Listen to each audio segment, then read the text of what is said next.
What's up, guys? It's Rev J again, and if you've been following me on social media at all, you know I was pretty excited to finally pick up a pair of studio monitors. Now behind me over here I've got the KRK Rokit5. It's super popular. A lot of you are probably using it as well if you do media creation, audio production, video, what have you. It's a pretty popular studio monitor. It's a great price for what it is, and I'm excited to pick one up. But if you do have one of these, you might be familiar with the fact that sometimes they can get kind of noisy, and I don't mean that in a good way. They have a habit of picking up a lot of like radio and line interference, and you've got to troubleshoot if the problem is actually with the monitor or if it's with one of your pieces of equipment surrounding the monitor or your power lines or what have you. So today we are going to go over ways to troubleshoot and eliminate noise from the KRK Rokit5. So before we get to any specific equipment, there's a couple things we want to address. Number one, if you have power line feed problems, like really bad wiring in your house, or if you have a ton of stuff plugged into a power strip or stacked power strips, which is a horrible idea in the first place, that right away can be a cause of problems. Now in my case, I have a pretty high-end power strip that's actually got audio and power line noise isolators built into it, so that way if you have a bunch of audio gear, it's technically not immediately on the same line as any of the video gear or sound capture devices.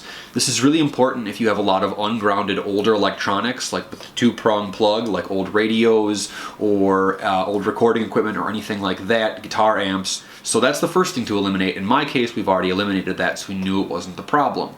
Now, like a lot of you guys, I was using the 3.5mm audio jack out of the back of my sound card to put the audio to RCA and then go to each monitor. Because they're self-powered monitors, you don't have to hook them up to a preamp or a receiver or anything, so my great Pioneer 636 right now is just going to kind of sit next to my rig. I don't need to use it. That's fine with me. Now, the 3.5mm audio jack has a couple of issues. One, because the Rokits don't accept 3.5mm right away, you have to convert from the 3.5mm jack, which, you know, the headphone jack, the 1/8 inch, which is pretty normal, to RCAs using a little converter. Now that's not a big deal, but right away you're throwing a converter in the mix. On top of that, a lot of people don't start by using high quality RCA cables. They have regular cheap RCA patch cables lying around the house or from Radio Shack or something, and they throw those on there. Now when we did that, you'll notice there is a good amount of line noise, radio interference, and all that coming over. This is right off the back of the sound card on my motherboard through the 3.5mm audio jack to the RCA cables.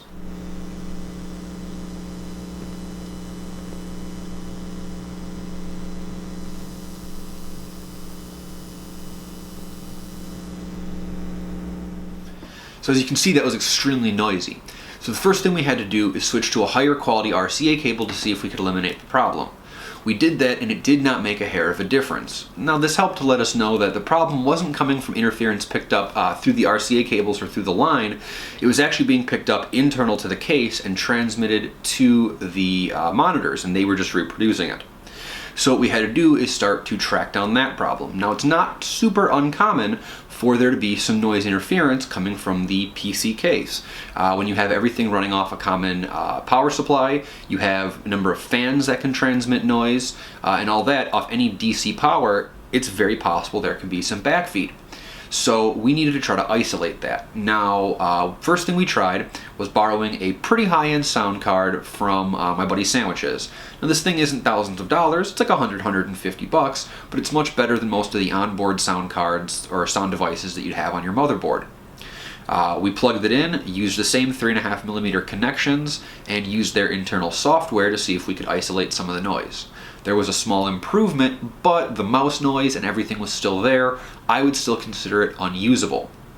This meant that we had to either track down and isolate an issue with the power supply, or change settings or features or find a way to circumvent the case power noise issue.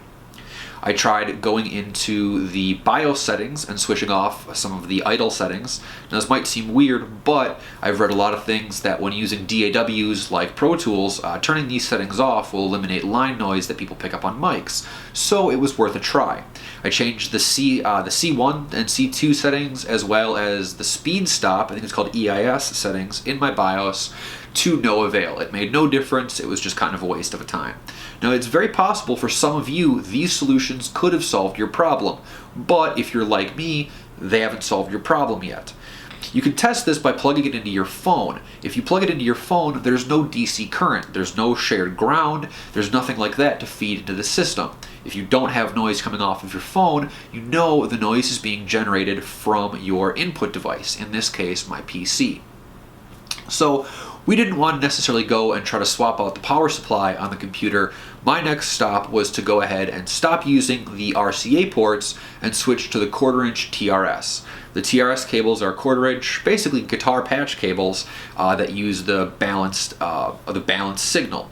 Now this is great because you know both your monitors are getting a pre-regulated balanced signal, and it makes it a little easier for tuning some of your audio. But the downside is most sound cards do not have 1/4-inch output right on them. The very, very high-end units do, but most of them do not. Our solution was to go ahead and grab a Scarlett 2i2. This is a pretty commonly available audio interface that connects through USB and does not have an external power. We powered it through the USB in the back, allowed the drivers to set up, and then switched the input device to the Scarlett 2i2. This let me hook up the 1/4-inch TRS cables to each of my monitors, power them up, and see if it made a difference. Right away, I was blown away by how big of a difference there really was. Here is the noise level through the 2i2.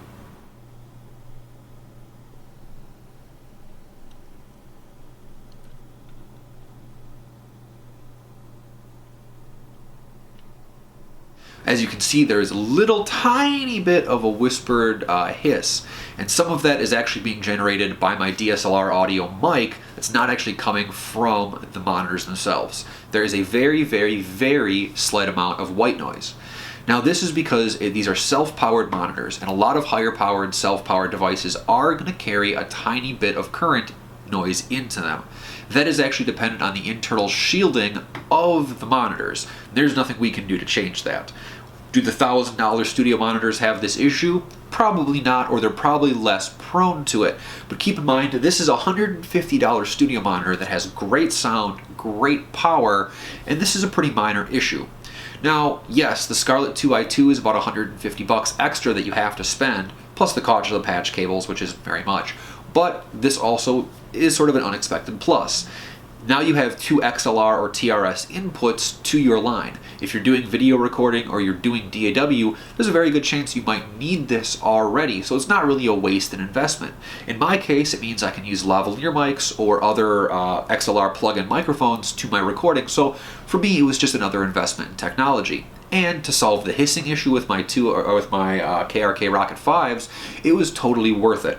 Once again, let's compare the old noise to the new noise.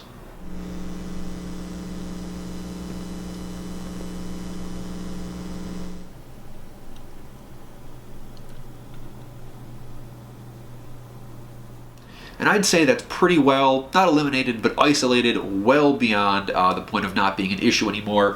From my normal seating position, watching YouTube videos, movies, listening to music, that noise is completely inaudible. You have to put your head right next to those tweeters to hear that noise. From a foot back, it's pretty much not there. You can't hear it over the case noise or the noise of anything else running in the house. So that's it, guys. It's a pretty simple solution. You just have to track down the basic issues. It's very possible that one of the earlier steps with RCAs or changing the sound card drivers or whatever could work for you, but in my case it didn't, and I had to go all the way to using the external audio device. There is one more solution that I didn't mention.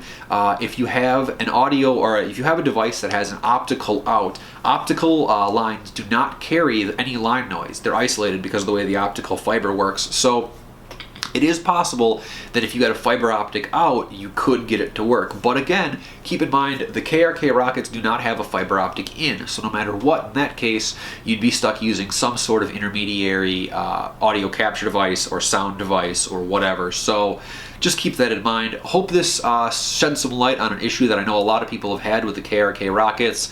Hopefully it works for you guys, and get back to editing and creating and doing all that fun stuff. got a lot more videos coming up. I'm doing a custom DSLR camera case that I'm shooting the video for right now. I'm going to save a lot of money over the cost of a Pelican case, probably at least a third less of the cost or more. As usual, more car videos, Plastidip videos coming up in spring, shoe videos, all sorts of stuff. I've always got more coming. Thank you guys for watching. We'll see you next time.